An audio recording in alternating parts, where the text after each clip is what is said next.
hicimos una exposición de la iniciativa del presidente de la República en esta materia, que fue, como ustedes recordarán, presentada a la Cámara de Diputados a principios del mes de mayo y que está próxima a ser dictaminada en Cámara de Diputados. Esta es una iniciativa compleja, es una iniciativa que son en realidad 13 iniciativas, 34 leyes que propone modificarse el presidente de la República, pero que tienen un solo objetivo y un objetivo muy claro: que en México haya más crédito y que este crédito sea más barato, particularmente para las familias y para las pequeñas y medianas empresas. Hablamos, compartimos algunos elementos, algunas cifras de la situación fiscal mexicana, particularmente comparativos con otras naciones de América Latina y naciones integrantes de la OECD, de lo cual resulta claro que México necesita hacer una reforma hacendaria integral, una reforma que no solamente fortalezca la capacidad financiera de los 3 niveles de gobierno, incluyendo a los estados y a los municipios, para hacer lo que deben de hacer, sino también que sea una reforma justa y una reforma que nos dé mayor competitividad para el crecimiento económico. Finalmente, hablamos algunos temas sobre el nuevo régimen fiscal de petróleos mexicanos y respondimos algunas preguntas de las y los senadores, y debo decirles que yo percibo a un grupo de senadoras y senadores de estos 2 grupos parlamentarios muy comprometidos con su trabajo, entusiasmados por el reto que significan estos meses que sin duda alguna habrán de transformar a México. Estoy a sus órdenes. La primera pregunta para la compañera Tania Rosas. Porque me imagino que ya tienen un bosquejo general después de haber presentado la reforma energética del presidente Peña Nieto. ¿Cuáles son las bases para este régimen fiscal? Gracias. Gracias, Tania. México está creciendo, pero está creciendo por debajo de su potencial y por debajo de lo que debe de crecer para superar los niveles de pobreza y tener un desarrollo más amplio y sostenido. En los últimos años, en los últimos 12 años, la tasa de crecimiento promedio ha sido apenas del 2.1% y este año 2013 estará también por debajo de las expectativas y del potencial de crecimiento de la economía mexicana.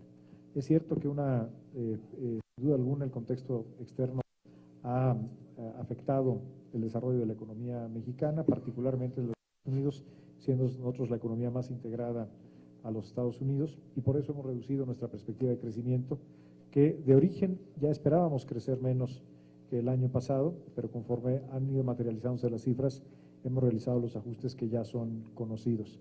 Hacia adelante, primero, vemos un mejor segundo semestre que el primero. Las cifras de comercio exterior de julio así lo acreditan, donde ya tuvimos un mes de un claro crecimiento de las exportaciones y también de las importaciones. Lo estamos viendo en la inversión, las cifras de inversión extranjera, y esperamos que además el gasto público, cuya calendarización está más concentrada en el segundo semestre del año que en el primero, sin duda también coadyuve a que tengamos una mejor tasa de crecimiento en el segundo semestre que en el primero, y avisoramos un mejor crecimiento indudablemente para el año 2014.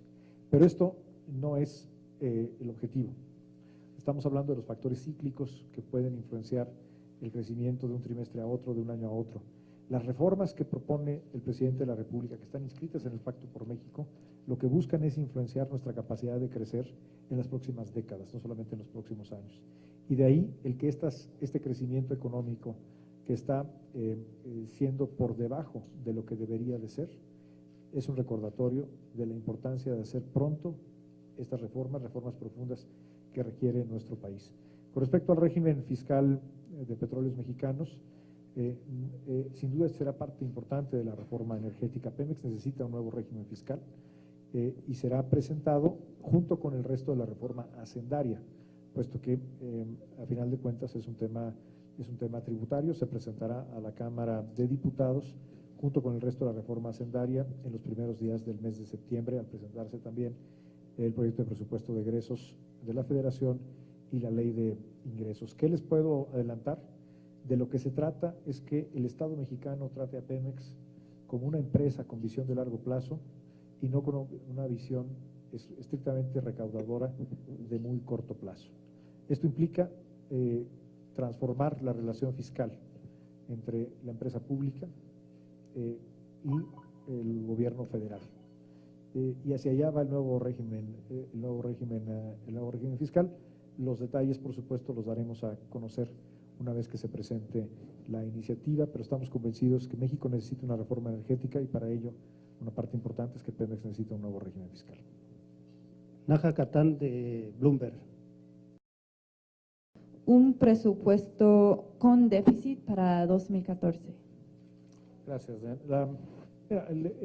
Las características del paquete fiscal las daremos a conocer una vez que se presente faltan muy pocos días, no quisiera yo adelantar condiciones. Con respecto a las fluctuaciones del peso mexicano, reiterar que primero estamos convencidos que un régimen de libre flotación es lo que mejor sirve a la economía mexicana.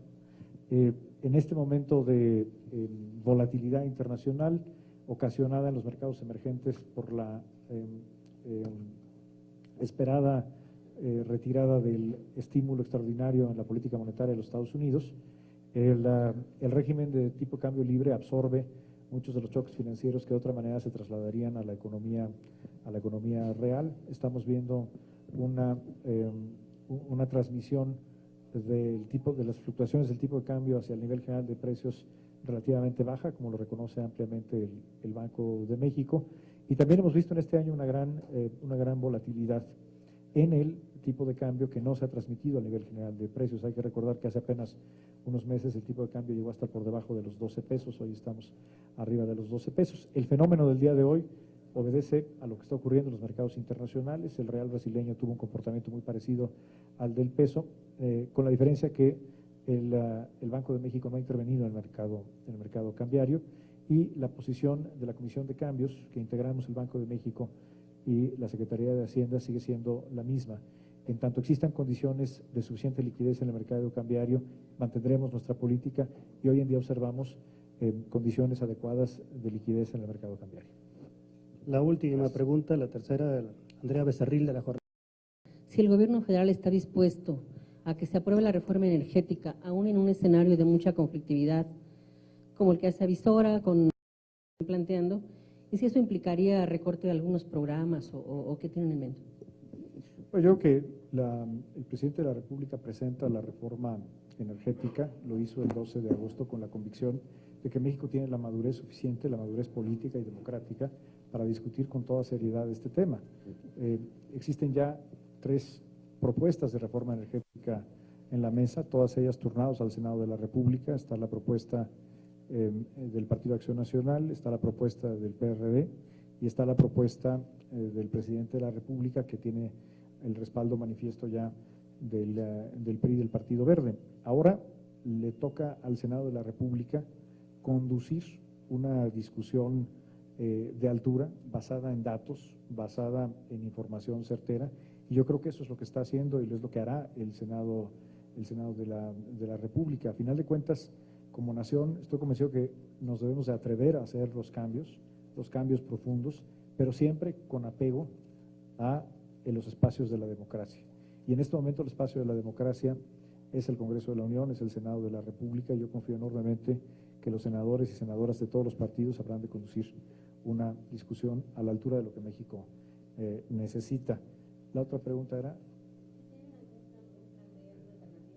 Bueno, sin duda el presidente de la República presenta las reformas porque existe la convicción de que hay el clima apropiado para que éstas sean aprobadas. La reforma hacendaria todavía no se presenta, la reforma energética ya, y yo insisto, en una democracia lo que debe de prevalecer es no la unanimidad, ni tampoco el que aspiremos todos a estar de acuerdo en todo el tiempo, sino a que tengamos la capacidad de tolerar las ideas distintas, a escucharnos y a llegar a los acuerdos que más convengan a México.